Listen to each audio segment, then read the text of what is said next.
Ici aussi, il ne faut pas scinder les deux dimensions d'une manière artificielle. Et il ne faut pas sous-estimer la question de l'identité dans ces processus de radicalisation, d'identité, d'appartenance à un groupe, même si on peut considérer dans les formes de radicalisation les plus récentes, ou d'auto-radicalisation entre guillemets, que les relations entre les individus et les groupes sont beaucoup plus lâches, sont beaucoup plus distantes que par rapport aux organisations terroristes, entre guillemets, qui ont pu exister dans l'histoire de la violence politique. Il ne faut donc pas s'arrêter à l'individuel ou au collectif, mais essayer d'organiser les deux et de faire des allers-retours entre l'individuel et le collectif sans trancher entre les deux dimensions.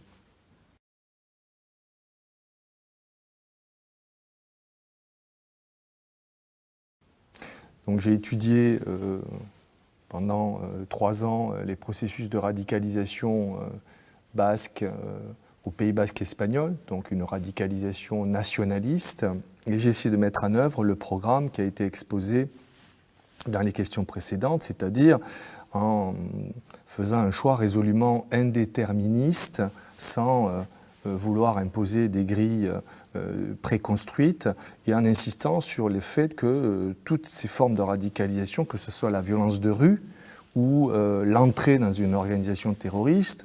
étaient toujours des processus sociaux parfois assez indéterminés. Et dans ces processus, il existait des facteurs individuels et des facteurs collectifs, et une part d'incertitude entre l'individuel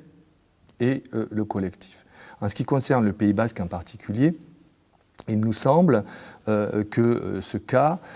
est un cas très important à étudier, puisque c'est un cas singulier en Europe occidentale d'une violence qui a perduré pendant plus de 40 ans. Donc il nous semble que c'est un point de comparaison essentiel, toute proportion gardée, avec des phénomènes de radicalisation plus récents. Et la radicalisation au Pays basque va nous permettre, en étudiant notamment les sorties de la violence, va nous permettre de comprendre les mécanismes discrets dans les familles, dans les groupes d'amis, chez l'acteur lui-même, les mécanismes discrets de sortie de la violence et de désengagement.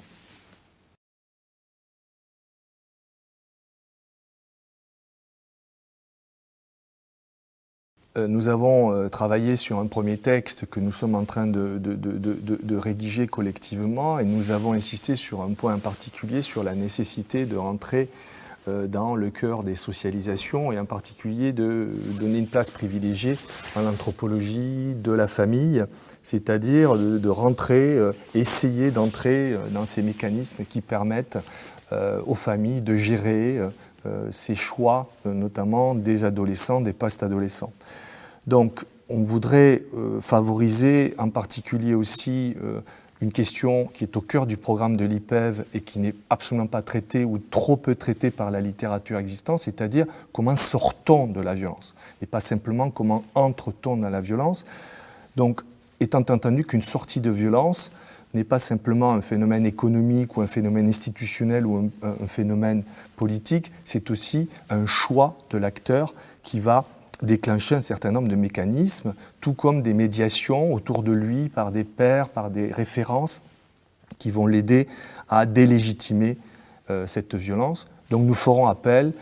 aux questions de sens, aux questions de recherche de sens par l'acteur lui-même.